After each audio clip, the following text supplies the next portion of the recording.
안녕하세요. 사연을 시작하기에 앞서 구독과 좋아요 부탁드려요. 감사합니다. 사연 시작해 볼게요.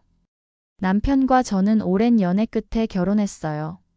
남편보다는 제가 벌이가 좋았고, 그래서 모아둔 돈도 제가 더 많았죠. 저는 외동딸인데 결혼한다고 하니 친정에서 2억을 지원해 주셨어요. 정말 감사했죠. 저는 친정에서 받은 돈이랑 제가 모아둔 돈을 합쳐서 경기도에 아파트를 매매했어요. 대출은 조금 꼈지만 그 정도는 금방 갚을 수 있는 금액이었어요. 남편은 자기가 모아둔 돈으로 가전이랑 가구를 채워 넣었고요. 시댁에서는 지원이 전혀 없었어요. 처음부터 남편이 그렇게 말했었어요. 집에서 지원 안 해줄 것 같으니 기대하지 말자고요. 정말 미안해 하더라고요. 대신 자기가 정말 더 열심히 일해서 저를 행복하게 해준다고 했어요.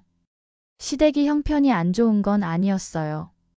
남편한테는 형이 있었는데 아주버님은 사업을 한다고 했었어요. 시어머니는 고깃집을 운영하고 계셨고요.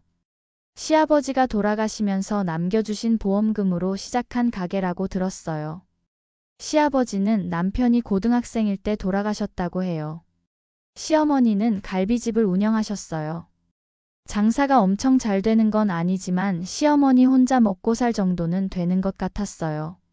시어머니는 두 아들을 완전히 다르게 대하셨어요. 장남이 최고인 분이셨죠. 유독 아주버님만 잘 챙기셨어요. 그렇다고 남편을 미워하고 괴롭히는 건 아니었지만 제가 봐도 남편이 서운할 것 같았어요. 그 정도로 편애를 하셨거든요. 나중에 들어보니 아주버님은 결혼하고 4년 만에 힘들게 가진 첫 아들이라고 했어요. 그런데 이른둥이로 미숙아로 태어나셨대요. 그래서 시어머니한테는 아픈 손가락이었나 봐요. 첫 아들이기도 했고 어렵게 얻은 아들이셨으니까요. 그런데 그 와중에 남편이 생겼다고 해요. 둘째를 원하지도 않았고 첫째가 워낙 약했기 때문에 시어머니는 남편을 임신했을 때 달갑지 않았다고 하셨대요. 약한 첫째 돌봐야 하는데 남편 때문에 입덧도 심하고 그래서 고생도 많이 했다고 하시더래요. 남편한테서 그 이야기를 직접 들었어요. 시어머니가 아니라 남편 입으로요. 그 이야기를 하는 남편 표정이 정말 씁쓸했어요. 그래도 자기를 항상 챙겨주던 건 시아버지였다고 했어요. 그래서 남편에게 시아버지는 정말 특별한 의미였던 것 같아요. 아주버님은 저희보다 먼저 결혼해서 아들도 한 명 있었어요. 시어머니는 장남이 또 아들을 낳았다고 정말 좋아하셨죠. 형님은 시어머니랑 사이가 그렇게 좋지 않았어요. 그게 당연할 수밖에 없는 게 시어머니는 먹는 걸로도 사람 기분 나쁘게 만드셨거든요. 같이 식사를 해도 맛있는 음식은 다 아주버님 앞으로 놓으시고요. 꼭 남은 찬밥은 형님한테 주셨어요. 본인도 따뜻한 밥을 먹으면서 말이죠. 형님은 결혼하고 매일 시어머니한테 시달렸대요. 자기 아들 밥은 잘 챙겨 먹이는지부터 시작해서 좋은 것만 먹여야 한다고 하시고 반찬을 만들어도 아주버님이 좋아하는 걸로만 만들라고 하시고 형님을 좀 하대하셨어요. 임신했을 때도 아들이어야 한다면서 들들 볶았다고 해요. 저랑 형님은 그래도 사이가 나쁘지 않았어요. 그런데 형님이 임신하고 일을 그만뒀는데 시어머니가 엄청 뭐라 하셨대요. 힘들게 자기 아들이 번 돈으로 집에서 놀고 먹기만 하냐면서 일하면서도 애 낳고 다 한다고 하셨대요. 형님은 시어머니를 좋아할 수가 없었어요. 임신해서 일 그만두니까 틈만 나면 가게로 불러서 일을 시켰다고 해요. 그나마도 아주버님이 형님 고생시키지 말라고 해서 시어머니가 가게에 자주 부르지는 않으셨대요. 그런데 시어머니는 형님한테 네가 내 아들한테 뭐라고 했길래 내 착한 아들이 나한테 그런 말까지 하게 만드냐고 뭐라 하셨다고 해요. 저희는 저희대로 잘 살고 있었어요. 저희 부부는 맞벌이였고요. 그런데 틈만 나면 저희를 불러서 부려먹으셨어요. 가게 일손이 부족하다고요. 사실 시어머니는 직원 한 명만 두고 일하셨는데 원래는 2명은 써야 하는 규모였어요.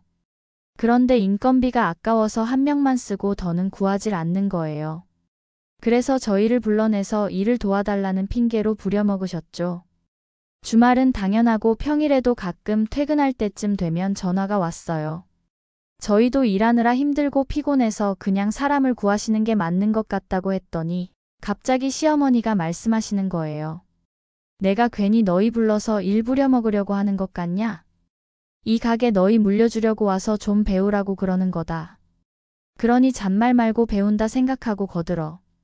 솔직히 저희는 가게를 할 생각이 전혀 없었어요. 그런데 시어머니는 자기도 늙어서 이제 좀 편하게 살고 싶다면서 가게를 저희 보고 물려준다고 하시는 거예요. 그러면서 가게를 물려줄 테니 한 달에 300만 원씩 달라고 하셨어요.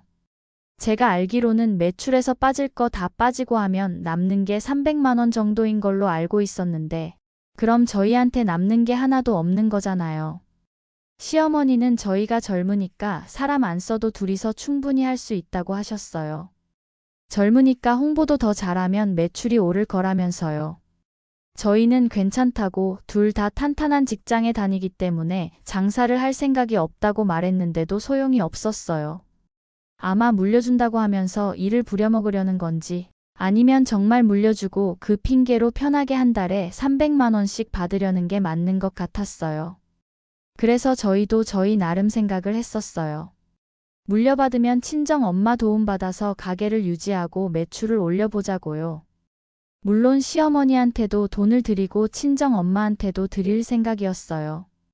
시어머니가 운영하시는 방식이 좋은 건 아니었거든요. 좀 개선하면 괜찮을 것 같았어요.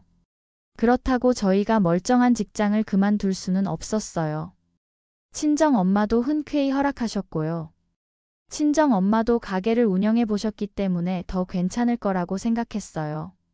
그러던 중 아주버님이 사업을 접게 됐어요.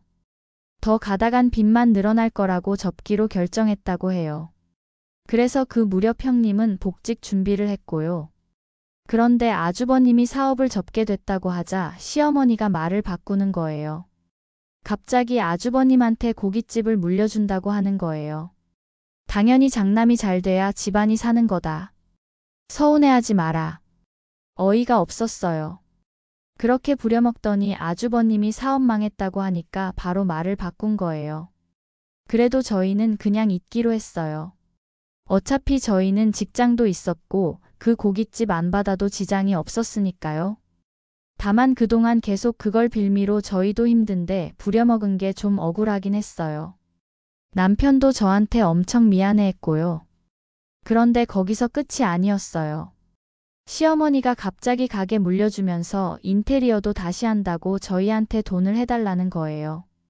어이가 없었어요. 그것도 한두 푼이 아니고 3천만 원이었어요. 저희는 안 된다고 했어요. 그리고 갑자기 말을 바꾼 것까진 이해하는데 저희한테 그 돈을 해달라는 건 좀 아니지 않냐고 했어요. 남편도 화가 났고요. 결국 그걸로 몇 날 며칠을 들들 볶였어요. 시어머니는 할 말 못할 말 다 하셨어요. 남편한테요. 내가 너 임신하고 얼마나 힘들었는지 알아? 너 때문에 내가 그 고생을 하면서 첫째를 키웠는데 네가 어떻게 그럴 수 있어? 너만 아니었음 내가 그 고생을 했겠니? 약한 우리 장남 돌보는 것도 힘들대 너 생기고. 내가 그 입덧에 하루도 힘들지 않은 날이 없었어. 어이가 없었어요. 그게 어떻게 남편 탓이에요? 그리고 그런 말을 어떻게 할 수 있나요? 그래도 부모이고 자식인데요. 며칠을 돈 가지고 들들 볶더니 막말까지 하시고 남편은 결국 시어머니랑 연을 끊었어요. 시어머니가 먼저 남편한테 말씀하셨어요. 너 같은 자식 필요 없어. 애초에 너는 생기지 말았어야 했어. 남편은 엄청 상처받았어요. 말로는 다 안 해도 남편의 표정만 봐도 알 수 있었죠. 그런 남편이 너무 안쓰럽고 마음 아팠어요. 그렇게 조금씩 일상을 살아가면서 저희는 저희대로 잘 지냈어요. 그러다 저도 임신을 했어요. 다행히 전 입덧도 없고 괜찮았어요. 그 무렵 남편이 승진도 했고요. 갑자기 좋은 일만 생기는 것 같아서 저도 남편도 좋았어요. 친정에서 축하한다고 차도 바꿔주셨고요. 남편은 친정에 엄청 잘했어요. 원래부터요. 특히 무슨 날도 아닌데 가끔씩 엄마한테 꽃바구니도 보내주는 사위였어요. 세심한 사람이었죠. 형님이랑은 가끔씩 연락하면서 지냈어요. 그런데 형님이 말씀하시길 아주버님한테 사업하면서 생긴 빚은 어떻게든 처리하라고 했다고 해요. 그래서 그 고깃집을 시어머니가 물려준다고 하자 아주버님이 그냥 권리금 받고 팔자고 했대요. 그런데 매출이 그렇게 좋은 건 아니라 권리금도 제대로 못 받았어요. 급한 대로 시어머니가 가게를 빼서 보증금이랑 줬다고 해요. 그래도 빚 갚는 데는 좀 부족해서 시어머니가 연립투룸에 살고 있었는데 그 집을 담보로 대출까지 받아줬대요. 다행히 그걸로 사업으로 생긴 빚은 다 갚았다고 해요. 그런데 이제 시어머니는 가게도 없지, 빚은 있지.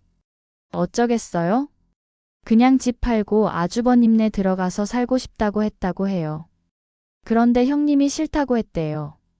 이혼 얘기까지 나왔다고 하더라고요. 형님 입장에서는 당연히 싫을 수밖에요. 100번 이해가 갔어요. 결국 아주버님이 시어머니한테 안 된다고 한 거예요. 식당 일이라도 해서 빚을 갚든 알아서 하라고요. 그리고 집에 찾아오지 말라고 했대요. 자기도 이혼당한다고요. 결국 시어머니는 그렇게 아끼던 아주버님한테도 버림받으신 거예요.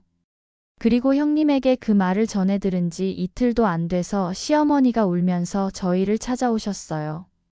집이 넘어가게 생겼다고요. 남편도 답답해서 한마디 했어요. 왜 그걸 다 퍼주셨냐고, 자기 살 길은 자기가 만들어둬야 하는 거 아니냐고요. 그러면서 식당까지 해봤으면서 왜 일도 안 하시냐고, 식당 일이라도 해서 집부터 지키라고 했어요. 그렇게 시어머니는 도와달라고 울다가 배은망덕하다고 욕하다가 그 와중에도 아주버님 찾으면서 울고불고 하다가 집으로 돌아가셨어요. 그날 남편은 생각이 많은지 잠도 제대로 못 잤어요. 결국 저희는 시어머니한테 2천만 원을 보내줬어요. 그리고 더 이상 도움은 없을 테니 급한 불부터 끄고 일해서 갚든 형한테 돌려받든 알아서 하라고 했어요. 그리고 형님한테 모든 걸 얘기하자 형님도 좀 그랬는지 시어머니한테 3천만 원을 해줬어요. 그래도 담보로 받은 대출이 남아서 시어머니는 결국 식당 일하면서 갚으면서 살고 있다고 해요. 외롭게요? 가끔 형님한테서 소식이 들려왔어요. 시어머니가 작은 식당에 취직하셨다고 하더라고요. 주방 보조로 일하시면서 월급 받아서 대출 이자 갚고 생활하신다고 했어요. 아주버님은 가끔 시어머니한테 몇십만 원씩 보내드린다고 해요. 그래도 시어머니는 아주버님한테 계속 같이 살자고 하신대요.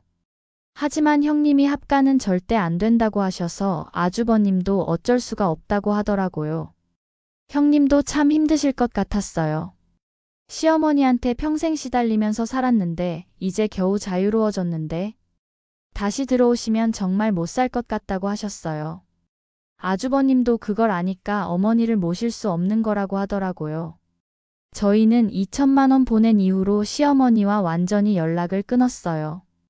남편이 어머니 생각하면 마음이 불편하긴 하지만 그래도 저희 가족을 지키는 게 우선이라고요. 저는 얼마 전에 건강한 아들을 낳았어요. 출산 과정도 순조로웠고 아기도 정말 건강하게 태어났어요. 남편이 분만실에서 아기를 처음 봤을 때 우는 걸 봤어요. 남편은 아기를 안고 말했어요. 자기는 절대 이 아이한테 상처 주는 말 안 할 거라고요. 태어나줘서 고맙다고, 너는 정말 소중한 존재라고 말해주면서 키울 거라고 했어요. 그 모습을 보면서 저도 울었어요. 친정 부모님은 정말 좋아하셨어요. 첫 외손주라고 엄청 아껴주세요. 요즘 저희 집은 정말 웃음이 끊이질 않아요. 아기가 웃으면 저희도 따라 웃고, 남편이 아기 돌보는 모습을 보면 제가 웃고 그렇게 매일 행복하게 지내고 있어요. 대출도 곧 다 갚을 것 같고 남편 회사에서도 인정받고 있고 모든 게 잘 풀리고 있어요. 가끔 생각해요. 만약 시어머니가 남편한테도 따뜻하게 대해주셨다면 어땠을까요? 두 아들을 공평하게 사랑하시고 자기 노후도 준비하시고 며느리들한테도 잘해주셨다며요. 그랬다면 지금쯤 두 아들 네 집을 번갈아 가면서 방문하고 손주들도 보고 따뜻하게 지내셨을 텐데요. 하지만 시어머니는 평생 아주버님만 생각하고 사셨어요. 남편한테는 태어나지 말았어야 할 존재라고까지 하시면서요. 그렇게 편애하고 차별하신 대가를 지금 치르고 계신 거죠. 그렇게 아끼던 아주버님한테도 버림받고 무시하던 남편한테도 등을 돌리고 결국 혼자 남으신 거예요. 남편은 요즘 정말 밝아졌어요. 시어머니한테서 벗어나니까 훨씬 자신감도 생기고 웃음도 많아졌어요. 자기가 원치 않게 태어났다는 생각, 형보다 못하다는 생각에서 자유로워진 거죠. 이제는 자기 자신을 사랑하고 좋은 남편이고 좋은 아빠라는 걸 알아요. 시어머니는 아마 평생 모르실 거예요. 자기가 얼마나 큰 실수를 했는지, 얼마나 소중한 걸 잃었는지요. 남편은 정말 좋은 사람인데 시어머니는 그걸 몰랐던 거죠. 이제 와서 후회해봤자 소용없어요. 이미 엎질러진 물이니까요. 이게 바로 인생이에요. 자기가 뿌린 대로 거두는 거죠. 제 긴 이야기를 끝까지 들어주셔서 감사합니다. 구독과 좋아요, 알림 설정까지 잊지 마세요.